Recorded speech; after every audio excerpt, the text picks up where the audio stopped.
चलिए बच्चों, चिन्ह परिपाटी पढ़ने के बाद अगला टॉपिक हम लोगों का आता है गोली अवतल दर्पण द्वारा प्रतिबिंब बनाने के नियम। अवतल दर्पण के द्वारा और उत्तल दर्पण के द्वारा प्रतिबिंब बनाने का नियम क्या होता है, कैसे हम किसी भी वस्तु को दर्पण के सामने रख करके और उसका प्रतिबिंब बनाएंगे। हम प्रतिबिंब बनाने के लिए कैसे किरण आरेख रे डायग्राम खींचा जाता है। कोई भी वस्तु होती है, उस वस्तु के किसी भी बिंदु से कम 2 प्रकाश की किरण लेकर के परावर्तन करते हैं और परावर्तित किरणें जहां पर मिलती हैं वही बिंदु उस बिंदु का प्रतिबिंब होता है।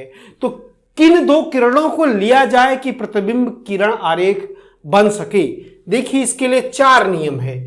पहला रूल, अवतल दर्पण की बात करें तो सबसे पहले अवतल दर्पण हम लोग बनाते हैं। ये अवतल दर्पण है। 4 रूल।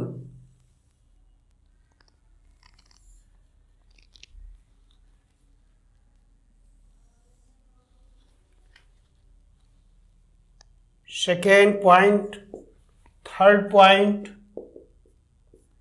Fourth point. दर्पण, अवतल दर्पण लेंगे तो इस तरीके से हम लोग बाहर पॉलिश कर देंगे। इसकी मुख्य अक्ष होगी, यह अवतल दर्पण है, यह मुख्य अक्ष है। इसी तरीके से बार बार हम लोग बना रहे हैं। देखिए, यह अवतल दर्पण, इसकी मुख्य अक्ष, अवतल दर्पण। मिरर एम डैश नाम देते हैं।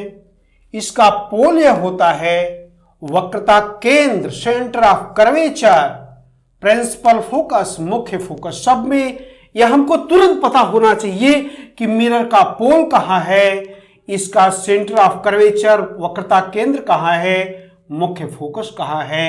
इसको दर्शा दीजिए। बार बार रिपीट करेंगे तो आपकी नॉलेज उतनी बढ़ेगी, मेमोरी पावर उतनी ही स्ट्रांग होगी।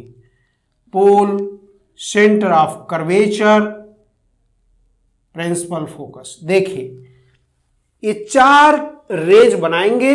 उन चारों रेज से कोई भी 2 रेज लेकर के किसी भी ऑब्जेक्ट का इमेज बनाते हैं। सबसे पहला, प्रिंसिपल एक्सिस, मुख्य अक्ष के समांतर कोई भी प्रकाश की किरण लेंगे तो दर्पण से परावर्तन के बाद ये मुख्य फोकस से होकर जाती है। पहला रूल है यह। सेकेंड पॉइंट, प्रिंसिपल फोकस से जाने वाली, इस फोकस पॉइंट से पास करने वाली कोई भी रेज दर्पण से परावर्तन के बाद मुख्य अक्ष के समांतर हो जाती है। थर्ड पॉइंट, वक्रता केंद्र से होकर जाने वाली, इस पॉइंट सी से अगर कोई प्रकाश की किरण पास कर रही है, चूंकि केंद्र से जाने वाले प्रकाश किरणें पृष्ठ पर लंब होती है, अभिलंब होने का I 0 होता है। I 0 होगा तो R भी 0 होगा। इसका मतलब हुआ वह परावर्तन के बाद अपने उसी मार्ग पर ही रिफ्लेक्ट होगी, परावर्तित होगी। मतलब वक्रता केंद्र से जाने वाले प्रकाश की किरणें अपने मार्ग पर ही परावर्तित होती हैं। फोर्थ रूल है, अगर कोई प्रकाश की किरण ध्रुव पर आती है, ध्रुव पर आ रही है, तो सेंटर से इस पॉइंट को मिलाने वाली रेखा ही अभिलंब हुई, यह आपतन कोण हुआ। तो जितना बड़ा यह आपतन कोण हुआ, आप उतने ही बड़े कोण पर इस पोल से उसको रिफ्लेक्ट कर देंगे। तो यह एंगल आपतन कोण, यह एंगल परावर्तन, angle of reflection, angle of incidence बराबर होगा। ये चारों जो रूल हैं, कोई नए रूल नहीं है, परावर्तन का ही रूल है। सब जानते हैं। यहां से अभिलंब डालेंगे, आपतन कोण बराबर परावर्तन कोण करके परावर्तित कर देंगे। उसी तरीके से सारे रूल हैं। इन चारों किरणों में से कोई भी 2 किरण लेकर के हम किसी भी वस्तु का प्रतिबिंब बना लेंगे। जैसे आपने अवतल दर्पण के लिए लिया, उसी तरीके से उत्तल दर्पण के लिए स्केच करेंगे। उत्तल दर्पण,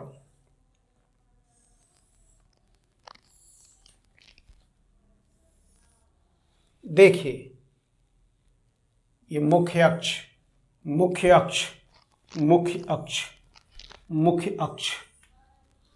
इसमें पॉलिश इस साइड में होता है। उभरा हुआ पृष्ठ जो है परावर्तक पृष्ठ होता है। ऐसे पॉलिश कर देंगे आप भीतरी सरफेस पर। उत्तल दर्पण का मतलब उभरा हुआ, जो पृष्ठ उभरा हुआ होता है उसी के हिसाब से उसका नाम उत्तल दर्पण पड़ा हुआ है।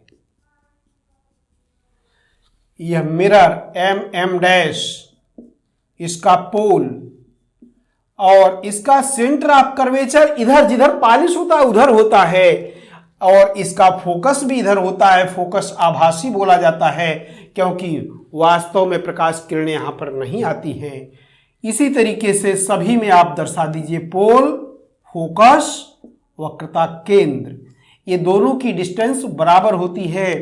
आप अगर सही फिगर बना रहे हैं तो नाप तौल करके बनाएंगे तो बहुत ही अच्छा डायग्राम बनेगा। पोल, फोकस, वक्रता केंद्र, यह मैंने चारों और उत्तल दर्पण के चित्र बनाया। जैसे पहला इसमें है उसी तरीके से यहां मुख्य अक्ष के समांतर, ये मुख्य अक्ष हो गई कि समांतर आने वाली प्रकाश किरणें फोकस की सीध में जाती हुई मालूम पड़ती हैं। ऐसे स्केल इन दोनों बिंदुओं के बीच लगा करके सीधा परावर्तित कर दीजिए, पहला रूल मिल जाएगा। दूसरा, फोकस बिंदु की ओर, मुख्य फोकस की ओर ऐसे आने वाली कोई प्रकाश किरण है, लग रहा है कि वह फोकस बिंदु से होकर पास करती, लेकिन दर्पण बीच में आ गया, तो फोकस की ओर आने वाली प्रकाश किरणें परावर्तन के बाद मुख्य अक्ष के समांतर, ये दोनों एक ही रूल है। समांतर गई, फोकस की ओर से पास की, फोकस की ओर आई, समांतर हो गई। वक्रता केंद्र की ओर, सेंटर ऑफ कर्वेचर की ओर आने वाली प्रकाश की किरणें अपने मार्ग पर ही वापस हो जाएंगी, जैसा कि आपने यहां देखा है। और यह चौथा रूल बिल्कुल इसी तरीके से, पोल पर आने वाली किसी भी आपतन कोण पर आने वाली प्रकाश किरणें समान परावर्तन कोण से परावर्तित होंगी। यह कोण आई उतना ही बड़ा परावर्तन कोण होगा। तो इस तरीके से अवतल दर्पण द्वारा और उत्तल दर्पण द्वारा इन चारों किरणों में से कोई दो किरण लेकर के किसी भी वस्तु के किसी बिंदु का प्रतिबिंब हम बारी बारी से बनाएंगे। सारे पॉइंट्स का प्रतिबिंब बन जाएगा तो कंप्लीट फिगर प्राप्त हो जाएगा। 4 रूल ये होते हैं, इनमें से कोई दो रेज लेकर के यूज करते हैं।